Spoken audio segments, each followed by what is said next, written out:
আসসালামু আলাইকুম। Hello everyone. এবার আমরা শেখাবো এরকম একটা বাঁকা ফাইলকে কিভাবে ফটোশপ 7 এর মাধ্যমে সোজা করা যায়।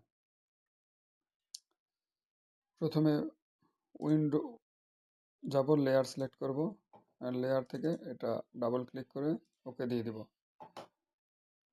দেন টুলবারের রেক্ট্যাঙ্গুলার মার্কওয়েজ টুল সিলেক্ট করব। এবার বাঁকা ফাইলটি আমি মাউসের মাধ্যমে সিলেক্ট করব।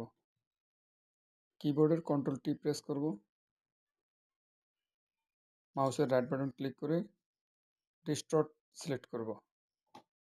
এবারে যেই কোণাটি বাঁকা হয়ে আছে সেই কোণার যে কোনো একটা অংশ ধরে আমরা টেনে এভাবে সোজা করে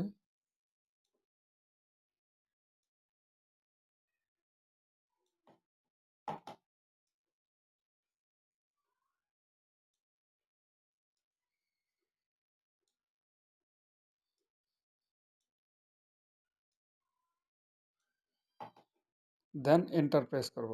এভাবে কত সুন্দরভাবে আমাদের একটি বাঁকা ফাইলকে সোজা করে ফেলব। ধন্যবাদ। আসসালামু আলাইকুম।